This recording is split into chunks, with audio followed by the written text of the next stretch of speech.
Lots of people are confused about Islam because they're getting so much conflicting information from so many different directions. Muslims around the world have been rioting and killing while demanding Sharia blasphemy laws. But here in America, Muslims have been calling for peace and tolerance while demanding Sharia blasphemy laws. It's all very confusing. I open up the Quran and see that it commands Muslims to fight those who do not believe in Allah. It commands Muslims not to be friends with Jews and Christians. It defines Muslims as those who fight in Allah's way by slaying and getting slain. But then I turn on ABC News and hear that Islam doesn't teach any of this. So who speaks for Islam, the Quran or Diane Sawyer? I don't know. I'm confused. I open the Hadith and find out that Muhammad had sex with a 9-year-old girl, and that he had sex with his slave girls, and that he allowed his followers to rape their female captives. Then Muslims tell me that Muhammad was the most wonderful man in history, a champion of women's rights. Who's telling the truth about Muhammad, Islam's most trusted sources, or a bunch of westernized Muslims who believe in a watered-down, whitewashed Walt Disney version of their prophet? I just don't know. But if you're as confused as I am about Islam, today is your lucky day, because we've got Muhammad himself with us to answer all our tough questions about the religion of peace, bloodshed, and perpetual whining. Muhammad, so nice of you to drop by. I love what you've done with your hair, by the way. I have to say, though, that you're a lot smaller in person than I would have expected, given the genuinely global nature of the murderous rampages that you've caused.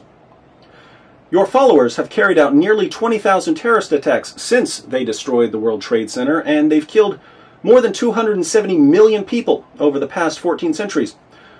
How does it feel knowing that you've inspired more senseless violence than any other leader in history, religious or non-religious? Does it make you feel important? Muhammad, as you know, there's a reason your chair is empty. If I were to put someone in this chair and say it's Jesus, no one would die. If I put someone in this chair and said it's Moses, I wouldn't hear a peep from any Jews. I could put a Barbie doll here and say it's Richard Dawkins. Atheists aren't going to go on a killing spree. I could even put something in this chair and say it's God, and no one would care. But if anyone or anything were in this chair right now and I said it's you, people halfway around the world that I've never met might get massacred. Don't you find it a little strange that you've commanded people to believe in you, and yet we can't even have an open, honest discussion about you because your followers are so prone to butchering people who question your teachings?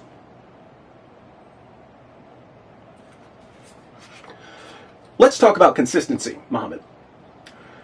Lots of people are complaining about Pamela Geller's Subway ads because she calls terrorists savages. It's now hate speech to say something offensive about a jihadist blowing up a busload of people. But I open up your book, Muhammad, and I read Surah 98:6, which says, "Verily, those who disbelieve in the religion of Islam, the Quran, and Prophet Muhammad, from among the people of the Scripture, Jews and Christians, and al-mushrikun, will abide in the fire of hell. They are the worst of creatures." Christians and Jews who reject you, according to your book, are the worst of creatures. We're lower than pigs. We're lower than dogs. We may even be lower than women. Right, Muhammad? Teachings like this are the reason jihadists don't have any problem blowing up a busload of Jews. Jews are the worst of creatures, according to the Quran. What difference does it make if a busload of them are slaughtered? My question for you is this. If calling someone a savage because of behavior which, by definition, is savage, qualifies as hate speech, doesn't your book qualify as a far greater form of hate speech? After all, a savage is still a human being. Savages are just people who are uncivilized. But your book calls us subhuman, less than animals, not because we're blowing up children, but because of our beliefs. Don't you think it's utterly hypocritical for the media and judges and politicians to condemn Pamela Geller who's simply stating the obvious, but not to condemn your teachings, which actually do call for outright hatred of specific groups of people? I should probably add, while I've got you here, that you don't just call us names. You also command your followers to violently subjugate us. In Surah 929, you order Muslims to fight those who believe not in Allah. I notice that the Quran is commanding you to fight people based on what they believe. Fight those who believe not in Allah nor the last day, nor hold that forbidden which hath been forbidden by Allah and his messenger, nor acknowledge the religion of truth from among the people of the book, that's Jews and Christians, until they pay the jizya with willing submission and feel themselves subdued. You order your followers to fight us because of our beliefs, until we acknowledge our inferiority. So you're not just calling Jews and Christians the worst of creatures, you're also commanding your followers to fight Jews and Christians because of our beliefs.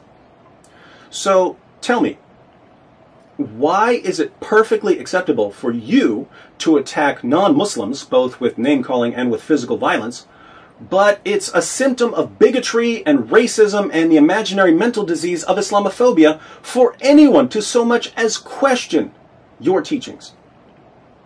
Could you explain that for us?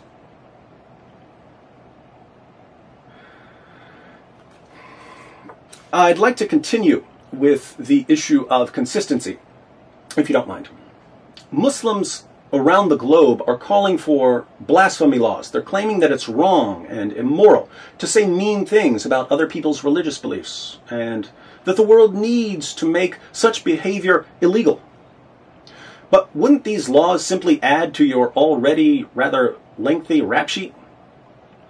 In Al-Tabari's history, we read about your interactions with the pagans of Mecca. The messenger of God, that'd be you, proclaimed God's message openly and declared Islam publicly to his fellow tribesmen. When he did so, they did not withdraw from him or reject him in any way, as far as I have heard, until he spoke of their gods and denounced them. According to Muslim sources, then, the pagans of Mecca didn't have any problem with you preaching Islam until you started denouncing their gods. But now I'm confused because your followers are calling for laws against this sort of thing. A few pages later in Al-Tabari, the pagans complain about your intolerance. They say, "We have never seen the like of what we have endured from this man. He has derided our traditional values, abused our forefathers, reviled our religion, caused division among us, and insulted our gods. We have endured a great deal from him." You abused their forefathers, reviled their religion, and insulted their gods? Why would you do that, Muhammad? Didn't you realize that it's wrong to act that way and that such religious intolerance should be illegal? Things get even worse when we read about the kinds of things that you and your companions were saying about their gods and their forefathers. For instance, you told your companion, Ubay ibn Ka'b, how to respond to pagans who boasted about their family line. I'm sure you'll remember telling him, "If anyone proudly asserts his descent in the manner of pre-Islamic people, tell him to bite his father's penis and do not use a euphemism." Bite his father's penis? That's how you talk to people? You kiss your child bride with that mouth? What kind of example were you setting for Muslims, Muhammad? Well, we know exactly what kind of example you set because we know how your followers acted in your presence. You were there when a pagan named Urwa tried to reason with you and tried to convince you not to attack your own tribe. Do you remember what Abu Bakr said to him? Abu Bakr, your closest friend and the first rightly guided caliph, said to him, "Go suck the clitoris of Allat." Allat was the goddess that this man believed in. Why didn't you rebuke Abu Bakr for saying something so offensive and so childish about this man's religious beliefs, Muhammad? Oh, I forgot. You taught your followers to insult people's religious beliefs. But you didn't stop at insults, did you? What did you do when you conquered Mecca, Muhammad? Did you show any respect at all for the religious beliefs of the people there? No, you went to their shrine, the Kaaba, you smashed their 360 idols, and you took over their shrine. You know, Muhammad, they believed in those idols. Why did you smash them? I thought we were supposed to respect the religious feelings of people we disagree with. Don't you think that smashing their idols and strong-arming their shrine hurt their feelings? To this day, when your followers pray, they bow down to a shrine that they took by force from members of a different religion. When I ask your followers about this, they say, well, we believe it was our shrine all along, and we don't believe in their false gods. And here we come to the crux of the matter. You and your companions didn't show the slightest respect or concern for the beliefs of non-Muslims. You mocked their beliefs. You called them names. You smashed their idols. You stole their shrine.